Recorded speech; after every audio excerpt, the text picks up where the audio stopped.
you are always believing in something. If, for example, you believe it is not possible for you to hit your income goals, what you are believing in is that it's only possible for you to make $4,000, $5,000 a month, whatever it may be. If you're believing that you can't hit your goals with women in terms of the kind of girlfriend you want, what you're believing in is I'm only capable of hitting the goal of being with this type of woman that I've already been with, who perhaps is not as attractive or charming or all these different things as the kind of girl that you want. Physique goals. You might say, it is not possible for me to lose weight.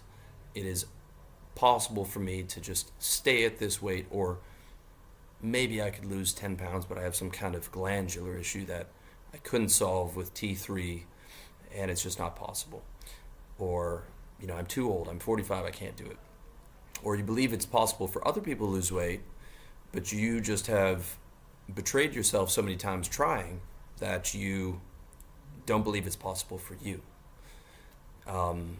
Same example with, it's not possible for you to become a rocket scientist. Now that's usually true, okay?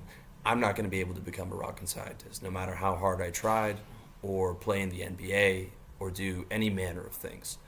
So there is a benefit in not believing in certain outcomes and believing in other outcomes. This is where I disagree with a lot of the personal development gurus who are always talking about limiting beliefs, right? Like your beliefs are limited, you can do anything.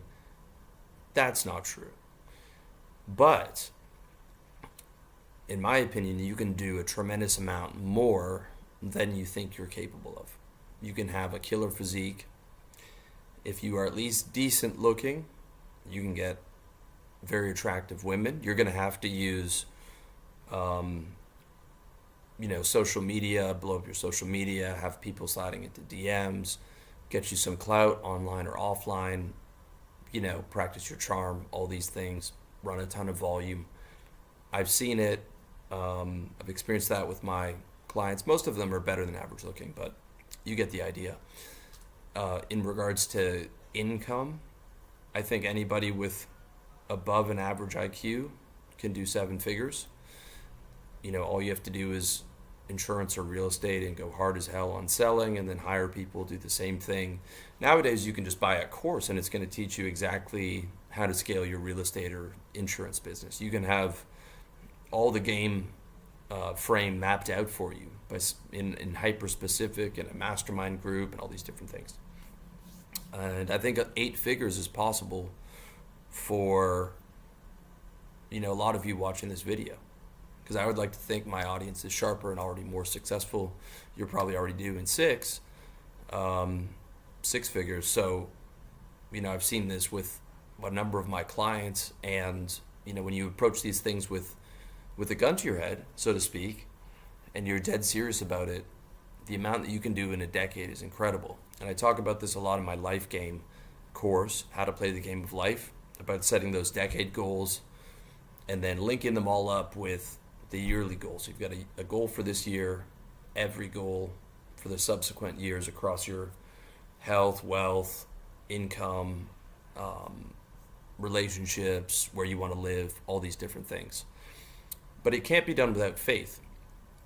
And I have a close friend of mine who slips into doubt a lot, what he thinks is doubt. But what it actually is just counterfaith. He's more believing that the bad thing will happen than the good thing.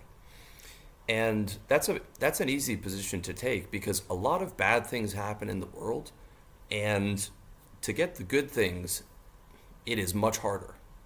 And it usually requires massive action in any of the goals that you feel is worth achieving, health, wealth, relationships, anything like that. You've got to do a lot of work, and you probably have to do a lot more work than you originally thought. I've never got into a business and it was easier than I thought. It was always worse. Everything that I've achieved, every goal that I've achieved was always harder and worse than I originally thought, even when I planned it out conservatively. Even when I said, okay, this amount, of leads, worst case scenario, we'll get this. planning for having abundance of leads, it's always worse. But it's always been doable. It just took more outcome. And usually that's hiring people, paying more money, etc. Can be done. So it's very easy to be in the negative because it is very easy for things to go negative in life. In my opinion, we're in a fallen state between heaven and hell. This realm is corrupted. Whether you believe in the creation theory, at the end of the day, you can think of it as a metaphor of we're somehow seduced into this realm from our true heavenly state, in my opinion. And it is corrupted. I don't think this was the original design of the realm. And the realm is, I think, a mix of, we're sandwiched between heaven and hell. I do think those are real places after watching maybe 1,000 near-death experiences of people that died. And you can see that in my Life Game course. I have a lot of instruction and links to those. And I think this realm is 50-50, good and bad, pleasure and pain. And below in the hell realm was 100% pain, and above is 100% pleasure and love.